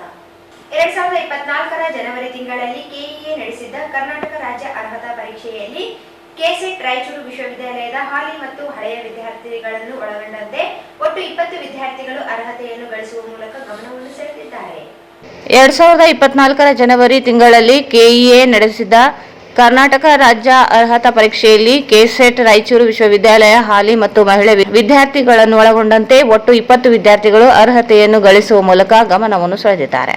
ನೂತನವಾಗಿರುವ ರಾಯಚೂರು ವಿಶ್ವವಿದ್ಯಾಲಯ ಅಧಿಕೃತವಾಗಿ ಶೈಕ್ಷಣಿಕ ಕಾರ್ಯಚಟುವಟಿಕೆಗಳನ್ನು ಪ್ರಾರಂಭಿಸಿ 2 ವರ್ಷ ಗತಿಸಿ 3ನೇ ವರ್ಷ ಚಾಲ್ತಿಯಲ್ಲಿ ಇದ್ದು, ಇತ್ತೀಚೆಗಷ್ಟೇ ಪ್ರಥಮ ಬ್ಯಾಚ್ ವಿದ್ಯಾರ್ಥಿಗಳು ತಮ್ಮ ಸ್ನಾತಕೋತ್ತರ ಪದವಿಯನ್ನು ಪೂರೈಸಿ ಹೊರಬಂದಿರುತ್ತಾರೆ. ವಿಶ್ವವಿದ್ಯಾಲಯ ಕೃಷ್ಣತುಂಗ ಮುಖ್ಯ ಆವರಣದಲ್ಲಿ 4 ವೃತ್ತಿಪರ ಕೋರ್ಸ್ಗಳು ಸೇರಿದಂತೆ ಒಟ್ಟು 20 ವಿಭಾಗಗಳು ಇದ್ದು, ಪ್ರಥಮ ಮತ್ತು ದ್ವಿತೀಯ ವರ್ಷದ ಸ್ನಾತಕೋತ್ತರ ಪದವಿಯನ್ನು ಒಳಗೊಂಡಂತೆ ಪ್ರಸ್ತುತ 1000ಕ್ಕೂ ಹೆಚ್ಚು ವಿದ್ಯಾರ್ಥಿಗಳು ಅಧ್ಯಯನ ಮಾಡುತ್ತಿದ್ದಾರೆ. ಕರ್ನಾಟಕ ರಾಜ್ಯದಲ್ಲಿನ ವಿಶ್ವವಿದ್ಯಾಲಯಗಳು ಹಾಗೂ ಕಾಲೇಜುಗಳಲ್ಲಿ ಸಹಾಯ ಪ್ರಾಧ್ಯಾಪಕರ ನೇಮಕಾತಿಗೆ ಅರ್ಹತೆ ಹೊಂದಲು ಕರ್ನಾಟಕ ಪರೀಕ್ಷಾ ಪ್ರಾಧಿಕಾರ ಕೆಸೆಟ್ ಪರೀಕ್ಷೆ ನಡೆಸುತ್ತದೆ. ಇದನ್ನು ಶೈಕ್ಷಣಿಕ ವಲಯದಲ್ಲಿ ಪ್ರಮುಖ ಪರೀಕ್ಷೆಯಾಗಿ ಪರಿಗಣಿಸಲಾಗುತ್ತದೆ. ಇಂತಹ ಕಠಿಣ ಪರೀಕ್ಷೆಯಲ್ಲಿ ಪ್ರಾರಂಭಿಕ ಹಂತದಲ್ಲೇ ರಾಯಚೂರು ವಿಶ್ವವಿದ್ಯಾಲಯದ 20 ವಿದ್ಯಾರ್ಥಿಗಳು ಅರ್ಹತೆ ಪಡೆದಿರುವುದು ಹೆಮ್ಮೆಯ ಸಂಗತಿಯಾಗಿದ್ದು, ವಿಶ್ವವಿದ್ಯಾಲಯದ ಹುಮ್ಮಸ್ಸನ್ನು ಹಿಮ್ಮಡಿಯಾಗಿಸಿದೆ. ಇತಿಹಾಸ ಮತ್ತು ಪುರಾತತ್ವ ಅಧ್ಯಯನ ವಿಭಾಗ ತೃತೀಯ ಸೆಮಿಸ್ಟರ್ ವಿದ್ಯಾರ್ಥಿಗಳಾದ ರಮೇಶ್ ಸದಾಶಿವ ಹಾಗೂ ಹಳೆಯ ವಿದ್ಯಾರ್ಥಿಗಳಾದ ಶ್ರುತಿ ಅಸ್ಲಂ ಪಾಷಾ, ಸುಷ್ಮಾ, ಉಮೇಶ್, ಮಲ್ಲೇಶ್, ಕನ್ನಡ ಅಧ್ಯಯನ ವಿಭಾಗದ ತೃತೀಯ ಸೆಮಿಸ್ಟರ್ ವಿದ್ಯಾರ್ಥಿಯಾದ ಅಂಬಣ್ಣ, ಹಳೆಯ ವಿದ್ಯಾರ್ಥಿಗಳಾದ ಮಂಜುಳಾ, ಅಮರೇಶ್, ವಾಣಿಜ್ಯಶಾಸ್ತ್ರ ಅಧ್ಯಯನ ವಿಭಾಗದ ಹಳೆಯ ವಿದ್ಯಾರ್ಥಿಗಳಾದ ನಿಖಿಲ್, ರಘು, ಆನಂದ್, ಬಿರ್ಜಿ, ಅರ್ಥಶಾಸ್ತ್ರ ಅಧ್ಯಯನ ವಿಭಾಗದ ಹಳೆಯ ವಿದ್ಯಾರ್ಥಿಗಳಾದ ಜಯಶ್ರೀ, ನುಸ್ರತ್ ಬಾನು, ರಾಜ್ಯಶಾಸ್ತ್ರ ಅಧ್ಯಯನ ವಿಭಾಗದ ತೃತೀಯ ಸೆಮಿಸ್ಟರ್ ವಿದ್ಯಾರ್ಥಿಯಾದ ಮಲ್ಲಣ್ಣ, ಹಳೆಯ ವಿದ್ಯಾರ್ಥಿನಿಯಾದ ಕುಸುಮ, ಸಮಾಜಶಾಸ್ತ್ರ ಅಧ್ಯಯನ ವಿಭಾಗದ ತೃತೀಯ ಸೆಮಿಸ್ಟರ್ ವಿದ್ಯಾರ್ಥಿ ಉದಯ್ ಪ್ರಕಾಶ್, ಸಮಾಜಕಾರ್ಯ ಅಧ್ಯಯನ ವಿಭಾಗದ ತೃತೀಯ ಸೆಮಿಸ್ಟರ್ ವಿದ್ಯಾರ್ಥಿ ಶ್ರೀನಿವಾಸ್ ಮತ್ತು ಮಹಿಳಾ ಅಧ್ಯಯನ ವಿಭಾಗದ ಮಹಿಳೆ ವಿದ್ಯಾರ್ಥಿ ರಾಜೇಶ್ ದುಳ್ಳೆಯ ಅರ್ಹತೆಗಳನ್ನು ಗಳಿಸಿದ್ದಾರೆ. ವಿದ್ಯಾರ್ಥಿಗಳ ಈ ಸಾಧನೆಗೆ ವಿಶ್ವವಿದ್ಯಾಲಯ ಉಪಕುಲಪತಿಗಳಾದ ಪ್ರೊಫೆಸರ್ ಹರೀಶ್ ರಾಮಸ್ವಾಮಿ ಅವರು ಸೇರಿದಂತೆ ಕುಲಸಚಿವರಾದ ಪ್ರೊಫೆಸರ್ ವಿಶ್ವನಾಥ್ ಎಂ, ಮೌಲ್ಯಮಾಪನ ಕುಲಸಚಿವರಾದ ಪ್ರೊಫೆಸರ್ ಯರ್ರಿಸ್ವಾಮಿ ಎಂ, ವಿವಿಧ ವಿಭಾಗಗಳ ಡೀನರು ಹಾಗೂ ಬೋಧಕರು ಅಭಿನಂದನೆಗಳನ್ನು ವ್ಯಕ್ತಪಡಿಸಿದ್ದಾರೆ. ಎಐಸಿಸಿ ಪ್ರಕಟಿಸಿದ 8 ವಿಧಾನ ಪರಿಷತ್ ಅಭ್ಯರ್ಥಿಗಳಲ್ಲಿ ಸಚಿವ ಎನ್ಎಸ್ ಬೋಸರಾಜ್, ಕಾರ್ಯಾಧ್ಯಕ್ಷ ಎ ವಸಂತ್ ಕುಮಾರ್ ಜೊತೆಗೆ ಸಿಂಧನೂರು ತಾಲೂಕಿನ ಯುವ ಕಾಂಗ್ರೆಸ್ಸಿನ ಮಾಜಿ ರಾಜ್ಯಾಧ್ಯಕ್ಷರಾದ ಬಸವಗೌಡ ಬಾದರ್ಲಿ ಅವರು ವಿಧಾನ ಪರಿಷತ್ ಸ್ಥಾನಕ್ಕೆ ಆಯ್ಕೆಯಾಗಿದ್ದಾರೆ. ಎಐಸಿಸಿ ಪ್ರಕಟಿಸಿದ 8 ವಿಧಾನ ಪರಿಷತ್ ಅಭ್ಯರ್ಥಿಗಳಲ್ಲಿ ಸಚಿವ ಎನ್ಎಸ್ ಬೋಸರಾಜ್, ಕಾರ್ಯಾಧ್ಯಕ್ಷ ಎ ವಸಂತ್ ಕುಮಾರ್ ಜೊತೆಗೆ ಸಿಂಧನೂರು ತಾಲೂಕಿನ ಯುವ ಕಾಂಗ್ರೆಸ್ಸಿನ ಮಾಜಿ ರಾಜ್ಯಾಧ್ಯಕ್ಷ ಬಸವಗೌಡ ಬಾದರ್ಲಿ ಅವರು ವಿಧಾನ ಪರಿಷತ್ ಸ್ಥಾನಕ್ಕೆ ಆಯ್ಕೆಯಾಗಿದ್ದಾರೆ. ಪರಿಷತ್ ಅಭ್ಯರ್ಥಿಗಳ ಆಯ್ಕೆಯಲ್ಲಿ 3 ಸ್ಥಾನ ನೀಡುವ ಮೂಲಕ ಕಾಂಗ್ರೆಸ್ ಹೈಕಮಾಂಡ್ ಜಿಲ್ಲೆಯ ಜನ ನಿಬ್ಬೆರಗಾಗುವಂತೆ ಮಾಡಿದೆ. ಜಿಲ್ಲೆಗೆ ಏಕಕಾಲಕ್ಕೆ 2 ಸ್ಥಾನ ನೀಡಿದ ಬಗ್ಗೆ ಸಂಭ್ರಮದಲ್ಲಿ ಇದ್ದ ಕಾಂಗ್ರೆಸ್ ಪಕ್ಷದ 2 ಬಣಗಳ ಮುಖಂಡರು ಮತ್ತು ಕಾರ್ಯಕರ್ತರು ಸಿಂಧನೂರಿನ ಬಸವಗೌಡ ಬಾದರ್ಲಿ ಅವರಿಗೆ ಜಗದೀಶ್ ಶೆಟ್ಟರ್ ರಾಜೀನಾಮೆಯಿಂದ ತೆರವಾದ ಸ್ಥಾನ ನೀಡುವ ಮೂಲಕ ಚಕಿತಗೊಳ್ಳುವಂತೆ ಮಾಡಿದೆ. ಜಿಲ್ಲೆಯ ಇತಿಹಾಸದಲ್ಲಿ ರಾಜಕೀಯ ಪ್ರಾತಿನಿಧ್ಯದ ಈ ರೀತಿಯ ಅವಕಾಶ, ಈ ರೀತಿಯ ಬಂಪರ್ ಲಾಟರಿ ಹಿಂದೆಂದೂ ದೊರೆಯುತ್ತಿರಲಿಲ್ಲ. ಆದರೆ ಪ್ರಪ್ರಥಮ ಬಾರಿಗೆ ಜಿಲ್ಲೆಗೆ 3 ಸ್ಥಾನ ನೀಡುವ ಮೂಲಕ ಮುಖಂಡರು ಮತ್ತು ಕಾರ್ಯಕರ್ತರನ್ನು ಮಂತ್ರಮುಗ್ಧಗೊಳಿಸಿದೆ. ಪ್ರಸ್ತುತ 11 ವಿಧಾನ ಪರಿಷತ್ ಸ್ಥಾನಕ್ಕೆ ನಡೆಯುವ ಚುನಾವಣೆಯಲ್ಲಿ ಕಾಂಗ್ರೆಸ್ ಪಕ್ಷದ 7 ಸ್ಥಾನ. ಜಿಲ್ಲೆಯ ಇತಿಹಾಸದಲ್ಲಿ ರಾಜಕೀಯ ಪ್ರಾತಿನಿಧ್ಯದ ಈ ರೀತಿಯ ಅವಕಾಶ ಈ ರೀತಿ ಹಿಂದೆಂದೂ ದೊರೆಯಲಿಲ್ಲ. ಆದರೆ ಪ್ರಪ್ರಥಮ ಬಾರಿಗೆ ಜಿಲ್ಲೆಗೆ 3 ಸ್ಥಾನ ನೀಡುವ ಮೂಲಕ ಮುಖಂಡರು ಮತ್ತು ಕಾರ್ಯಕರ್ತರನ್ನು ಮಂತ್ರಮುಗ್ಧಗೊಳಿಸಿದೆ. ಪ್ರಸ್ತುತ 11 ವಿಧಾನ ಪರಿಷತ್ ಸ್ಥಾನಕ್ಕೆ ನಡೆಯುವ ಚುನಾವಣೆಯಲ್ಲಿ ಕಾಂಗ್ರೆಸ್ ಪಕ್ಷದ 7 ಸ್ಥಾನ ಆಯ್ಕೆಯಾಗಲಿದ್ದು, ಪ್ರಥಮ ಹಂತದಲ್ಲಿ ಎನ್ಎಸ್ ಬೋಸರಾಜ್ ಮತ್ತು ವಸಂತ್ ಕುಮಾರ್ ಅವರು ಆಯ್ಕೆಯಾಗಲಿದ್ದಾರೆ. ಜಗದೀಶ್ ಶೆಟ್ಟರ್ ಅವರಿಂದ ತೆರವಾದ 1 ವಿಧಾನ ಪರಿಷತ್ ಸ್ಥಾನಕ್ಕೆ ಚುನಾವಣೆ ನಡೆಯಲಿದ್ದು, ಇದಕ್ಕಾಗಿ ಮುಂದಿನ 1 ವಾರದಲ್ಲಿ ಅಧಿಸೂಚನೆ ಜಾರಿಗೊಳ್ಳಲಿದೆ. ಅಧಿಸೂಚನೆ ಜಾರಿಗೊಂಡ ನಂತರ ಬಸವಗೌಡ ಬಾದರ್ಲಿ ವಿಧಾನ ಪರಿಷತ್ ಸದಸ್ಯರಾಗಲಿದ್ದಾರೆ. ಕಲಬುರಗಿ ವಿಭಾಗದ ಸರ್ಕಾರಿ ಶಾಲೆಗಳಲ್ಲಿ ಎಲ್ಕೆಜಿ, ಯುಕೆಜಿ ಪ್ರಾರಂಭಿಸುವ ಆದೇಶ ವಾಪಸ್ ಪಡೆಯುವ ಮತ್ತು ಅಂಗನವಾಡಿ ಕೇಂದ್ರಗಳನ್ನೇ ಎಲ್ಕೆಜಿ, ಯುಕೆಜಿ ಕೇಂದ್ರಗಳಾಗಿ ಮಾಡಲು ಒತ್ತಾಯಿಸಿ ಕರ್ನಾಟಕ ರಾಜ್ಯ ಅಂಗನವಾಡಿ ನೌಕರರ ಸಂಘ ಸಿಎಟಿಯು ಸಂಯೋಜಿತ ಸಂಘ ನೇತೃತ್ವದಲ್ಲಿ ಜೂನ್ 3ರಿಂದ ಕಲ್ಯಾಣ ಕರ್ನಾಟಕ ವ್ಯಾಪ್ತಿಯಲ್ಲಿ ಬರುವ 8 ಜಿಲ್ಲೆಗಳಲ್ಲಿ ಅಂಗನವಾಡಿ ಕೇಂದ್ರಗಳನ್ನು ಬಂದ್ ಮಾಡಿ ಕಲಬುರಗಿ ಶಿಕ್ಷಣ ಆಯುಕ್ತರ ಕಚೇರಿ ಮುಂದೆ ಅನಿರ್ದಿಷ್ಟ ಹೋರಾಟ ಹಮ್ಮಿಕೊಂಡಿದೆ ಎಂದು ಸಂಘದ ಜಿಲ್ಲಾಧ್ಯಕ್ಷ ಎಚ್ ಪದ್ಮ ತಿಳಿಸಿದ್ದಾರೆ. ಕಲಬುರಗಿ ವಿಭಾಗದ ಸರ್ಕಾರಿ ಶಾಲೆಗಳಲ್ಲಿ ಎಲ್ಕೆಜಿ, ಯುಕೆಜಿ ಪ್ರಾರಂಭಿಸುವ ಆದೇಶ ವಾಪಸ್ ಪಡೆಯಲು ಮತ್ತು ಅಂಗನವಾಡಿ ಕೇಂದ್ರಗಳನ್ನೇ ಎಲ್ಕೆಜಿ, ಯುಕೆಜಿ ಕೇಂದ್ರಗಳಾಗಿ ಮಾಡಲು ಒತ್ತಾಯಿಸಿ ಕರ್ನಾಟಕ ರಾಜ್ಯ ಅಂಗನವಾಡಿ ನೌಕರರ ಸಂಘ ಸಿಐಟಿಯು ಸಂಯೋಜಿತ ಸಂಘ ನೇತೃತ್ವದಲ್ಲಿ ಜೂನ್ 3ರಿಂದ ಕಲ್ಯಾಣ ಕರ್ನಾಟಕ ವ್ಯಾಪ್ತಿಯಲ್ಲಿ ಬರುವ 8 ಜಿಲ್ಲೆಗಳಲ್ಲಿ ಅಂಗನವಾಡಿ ಕೇಂದ್ರಗಳನ್ನು ಬಂದ್ ಮಾಡಿ ಕಲಬುರಗಿ ಶಿಕ್ಷಣ ಆಯುಕ್ತರ ಕಚೇರಿ ಮುಂದೆ ಅನಿರ್ದಿಷ್ಟ ಹೋರಾಟ ಹಮ್ಮಿಕೊಂಡಿದೆ ಎಂದು ಸಂಘದ ಜಿಲ್ಲಾಧ್ಯಕ್ಷೆ ಎಚ್ ಪದ್ಮ ತಿಳಿಸಿದ್ದಾರೆ. ಜಿಲ್ಲೆಯಲ್ಲಿ ಎಲ್ಲ ಅಂಗನವಾಡಿ ನೌಕರರಾದ ಕಾರ್ಯಕರ್ತೆಯರು ಮತ್ತು ಸಹಾಯಕಿಯರು ಜೂನ್ 3ರಿಂದ ಕೇಂದ್ರಗಳು ಬಂದ್ ಮಾಡಿ ಕಲಬುರಗಿ ಶಿಕ್ಷಣ ಆಯುಕ್ತರ ಕಚೇರಿ ಮುಂದೆ ನಡೆಯುವ ಹೋರಾಟಕ್ಕೆ ಬರುವ ಎಲ್ಲ ಕಾರ್ಯಕರ್ತೆಯರು ಮತ್ತು ಸಹಾಯಕಿಯರು ಕಲಬುರಗಿ ಜಿಲ್ಲೆಯ ಕನ್ನಡ ಭವನ ಹತ್ತಿರ, ತಿಮ್ಮಾಪುರ ಸರ್ಕಲ್ ಹತ್ತಿರ ಬರಬೇಕು ಎಂದು ಮನವಿ ಮಾಡಿದ್ದಾರೆ. ಹೋರಾಟಕ್ಕೆ ಎಲ್ಲ ಪಾಲಕರು ಮತ್ತು ನಾಗರಿಕರು ಬೆಂಬಲಿಸಬೇಕೆಂದು ಪದ್ಮ ಕೋರಿದ್ದಾರೆ. ವಕ್ಫ್ ಬೋರ್ಡಿಗೆ ಸೇರಿದ ಕರೀಮುಲ್ಲಾ ಖಾದ್ರಿ ದರ್ಗಾ ಜಾಗದಲ್ಲಿ ಅನಧಿಕೃತ ಲೇಔಟ್, ಡಿಸಿ ನೋಟಿಸ್ ಉಲ್ಲಂಘನೆ, 15 ದಿನದಲ್ಲಿ ಕ್ರಮ ವಹಿಸದಿದ್ದರೆ ಹೋರಾಟ. ಅಕ್ಬರ್ ಹುಸೇನ್ ನಾಗುಂಡಿ.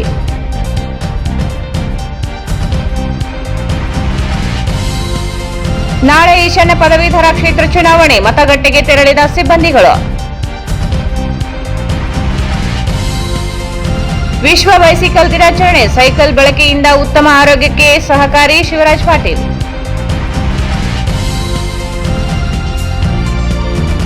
ಕೆಸೆಟ್ ಪರೀಕ್ಷೆಯಲ್ಲಿ ರಾಯಚೂರು ವಿಶ್ವವಿದ್ಯಾಲಯ ವಿದ್ಯಾರ್ಥಿಗಳ ಸಾಧನೆ.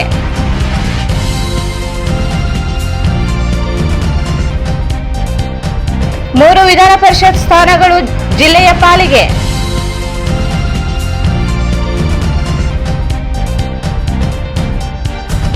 ಮತ್ತು ನಾಳೆಯಿಂದ ಅನಿರ್ದಿಷ್ಟದವರೆಗೆ ಜಿಲ್ಲೆಯಾದ್ಯಂತ ಅಂಗನವಾಡಿ ಕೇಂದ್ರಗಳು ಬಂದ್, ಎಚ್ ಪದ್ಮ.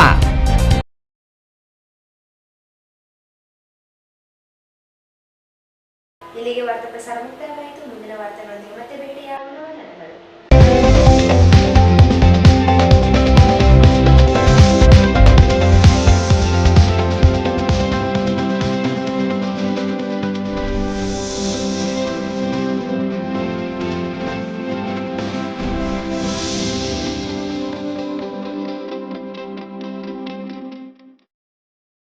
ವಾರ್ತೆಗಳನ್ನು ಪ್ರಯತ್ನಿಸಿದವರು Shri Jnanaganga degree college NGO colony Raichur. ದ್ವಿತೀಯ ಪಿಯುಸಿ ಪಾಸಾದ ಆತ್ಮೀಯ ವಿದ್ಯಾರ್ಥಿಗಳೇ ಹಾಗೂ ಪಾಲಕರೇ, ನಮ್ಮ ಶ್ರೀ ಜ್ಞಾನಗಂಗಾ ಪದವಿ ಮಹಾವಿದ್ಯಾಲಯ 2024-25ನೇ ಸಾಲಿಗೆ ಬಿಎ ಮತ್ತು ಬಿಕಾಂಗೆ ಅಡ್ಮಿಷನ್ಸ್ ಪ್ರಾರಂಭವಾಗಿದ್ದು,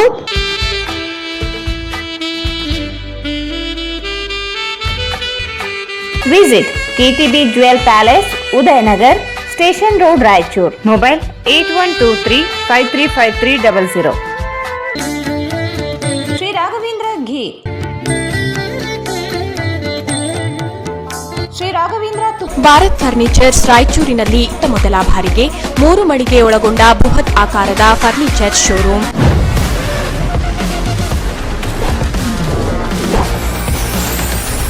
N150 ಸಂಪರ್ಕಿಸಿ ಶ್ರೀ ಬಾಲಾಜಿ ಬಜಾಜ್, ಗಂಜ್ ಕಲ್ಯಾಣ ಮಂಟಪ ಪಕ್ಕ, ಗಂಜ್ ರಸ್ತೆ, Raichur. SAK convention hall, book now flat 50% discount. Save of the season with luxury rooms, faculty, fully centralized AC halls, wide parking areas, facilities. Visit Shekhar Nagar, IB Road, Raichur.